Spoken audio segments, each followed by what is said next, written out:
बहुत मुद्दत पहले की बात है। दूर दराज एक गांव हुआ करता था। इस गांव में बादशाहों की बादशाहत चलती थी। इस गांव का एक अजीब असूल था।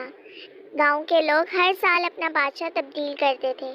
जो भी बादशाह बनता वो एक ओहदेनामे पर दस्तखत करता था।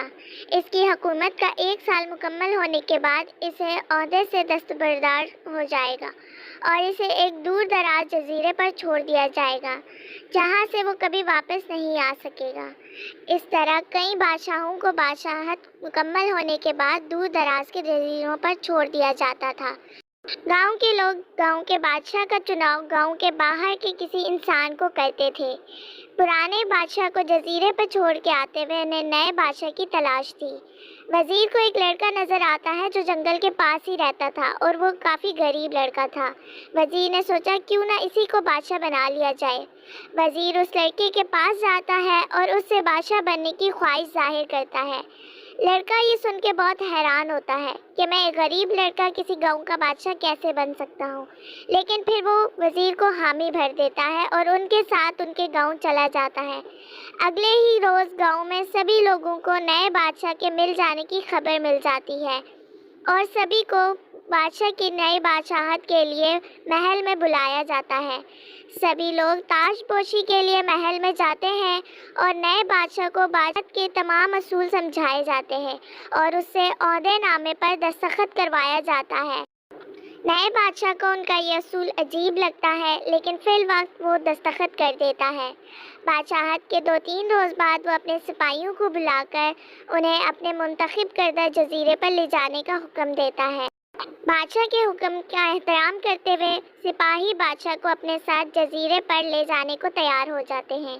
जजीरे पर पहुंच के बादशाह को पता चलता है कि जजीरा एक घुप जंगल से भरा हुआ है, जिसके अंदर बहुत सारे जंगली जानवर मौजूद हैं, जिन जंगली जानवरों की आवाज़ें जंगल के बाहर तक आ रही थी।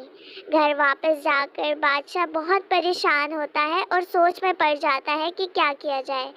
कुछ देर सोचते सोचते बादशाह को अचानक दिमाग में है। बादशाह अपने सिपाही को हुक्म देता है कि कुछ ही दिनों में जंगल को साफ करवाया जाए। सबसे पहले जंगल में से जंगली जानवर को ख़त्म करवाया जाए। सिपाही बादशाह के हुक्म की एहतराम करता है और कुछ सिपाहियों को हुक्म देता है कि तमाम जंगली जानवरों को मार दिया जाए। कुछ दिन लगते हैं और तब पूरे जंगल में से सभी जंगली जानवरों को मार कर ख़त्म कर दिया जाता है। सिपाही ये खबर लेकर अपने बादशाह के पास आता है और बादशाह को बताता है कि सभी जंगली जानवर को मार दिया गया है। बादशाह बहुत खुश होता है। सिपाही को शाबाशी देते हुए फिर से हुक्म देता है कि जंगल में से तमाम फालतू दरख्त कटवा दिए जाएं। सिपाही बादशाह के हुक्म का एहतराम करता है और कुछ लकड़हारों को बुलवाकर सभी फालतू दरख्त कटवा देता है और देखते ही देखते घना जंगल एक साफ सुथरा जंगल नजर आने लगता है। इसके बाद बादशाह सिपाही को फिर से हुक्म देता है कि जंगल में मेरे लिए एक आलीशान घर बनाया जाए। बादशाह का हुक्म का एहतराम करते हुए कुछ ही दिनों में जंगल में बादशाह के लिए एक बड़ा और खूबसूरत घर बनाया जाता है। देखते ही देखते जंगल एक आबाद गांव की तरह नजर आने लगता है। बादशाह की बादशाहत ख़त्म होने में ज़्यादा वक्त ना था।